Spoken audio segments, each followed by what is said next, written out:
Assalamualaikum warahmatullahi wabarakatuh. Di sini saya akan sedikit menjelaskan tentang materi mempraktikkan teknik lobby dan negosiasi. Materi ini membahas pentingnya kemampuan lobby dan negosiasi dalam kehidupan sehari-hari maupun di dunia pekerjaan. Oke, untuk selanjutnya itu kita akan sedikit mengulik, saya pribadi akan membahas tentang dasar-dasarnya gitu ya kan. Pada dasarnya setiap orang pasti berkomunikasi dengan orang lain. Dalam komunikasi sering terjadi perbedaan pendapat, kepentingan maupun tujuan. Oleh karena itu dibutuhkan kemampuan lobby dan negosiasi agar perbedaan tersebut dapat diselesaikan secara baik dan menghasilkan keputusan yang sangat menguntungkan dari kedua belah pihak. Kemampuan ini sangat penting dalam organisasi, pendidikan, bisnis, pemerintahan, bahkan dalam kehidupan sehari-hari. Oke. Untuk selanjutnya di sini ada pengertiannya. Pengertiannya yaitu adalah lobby adalah usaha memengaruhi pihak lain melalui komunikasi yang persuasif agar memberikan dukungan terhadap suatu kepentingan atau gagasan. Pendekatan yang digunakan bukan paksaan, melainkan membangun hubungan yang baik, memberikan informasi dan menyampaikan alasan yang sangat logis.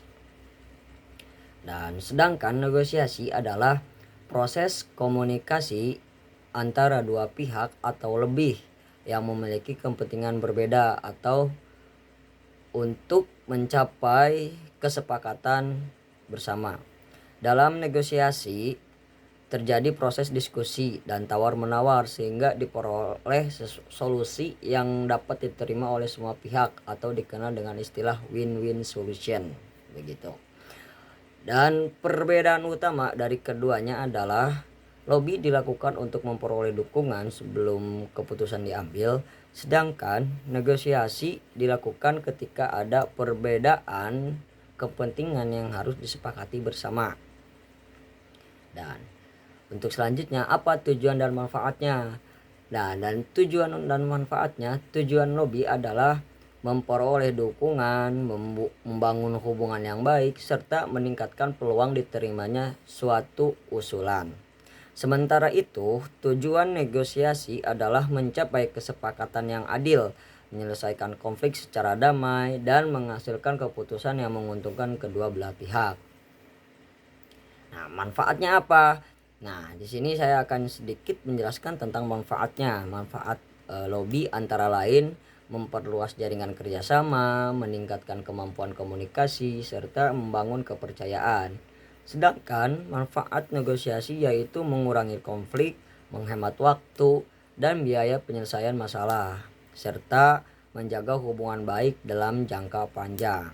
Nah, di sini ada juga strategi dan tahapan. Agar lobby dan negosiasi berhasil, terdapat beberapa tahapan yang perlu dilakukan, yaitu melakukan persiapan dengan memahami tujuan dan mengumpulkan informasi. Dan selanjutnya membangun hubungan yang baik dengan pihak yang diajak berdiskusi. Yang lainnya adalah menyampaikan gagasan atau kepentingan secara jelas dan logis. Terus ada melakukan diskusi dan tawar-menawar dengan tetap menghargai pihak yang lain. Terus yang selanjutnya mencapai kesepakatan yang jelas. Melakukan tindak lanjut agar kesepakatan benar-benar terlaksana. Selain itu, strategi yang harus diterapkan adalah komunikasi yang persuasif, menjaga etika, mengendalikan emosi, memilih waktu yang tepat, dan selalu berfokus pada penyelesaian masalah, bukan memenangkan perdebatan. Nah, di sini ada penerapan dalam kehidupannya. Lobby dan negosiasi dapat diterapkan di berbagai bidang. Dalam keluarga digunakan untuk membagi tugas rumah atau menyelesaikan perbedaan pendapat. Di lingkungan pendidikan sering digunakan dalam pembagian tugas kelompok, penyelesaian konflik antar siswa maupun komunikasi antara guru dan siswa. dalam organisasi, apalagi kita ruang lingkup di kehidupan mahasiswa. Nah, lobby diperlukan untuk memperoleh dukungan sponsor, sedangkan negosiasi digunakan dalam pembagian anggaran dan menyusun program kerja. Nah, ada lagi di dunia kerja dan bisnis.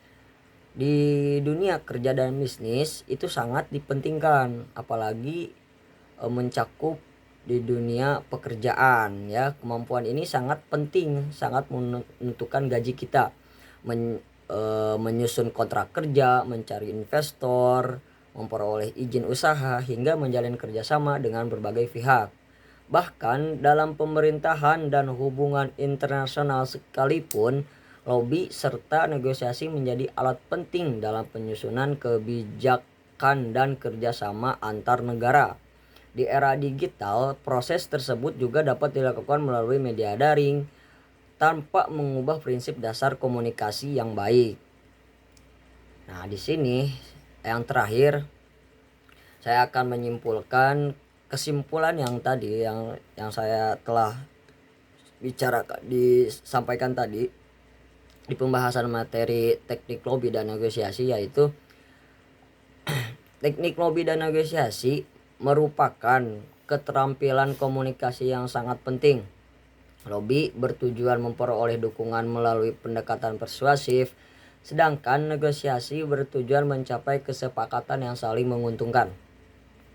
Jika dilakukan dengan strategi yang tepat, keduanya mampu membangun hubungan yang sangat baik, menyelesaikan konflik, dan membantu seseorang mencapai tujuan secara efektif. Karena ini, kemampuan lobby dan negosiasi perlu terus dikembangkan sebagai bekal dalam kehidupan bermasyarakat maupun dunia pekerjaan.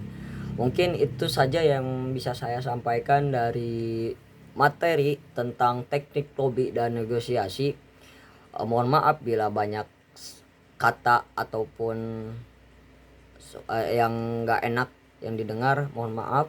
Bila taufik wal hidayah, wassalamualaikum warahmatullahi wabarakatuh.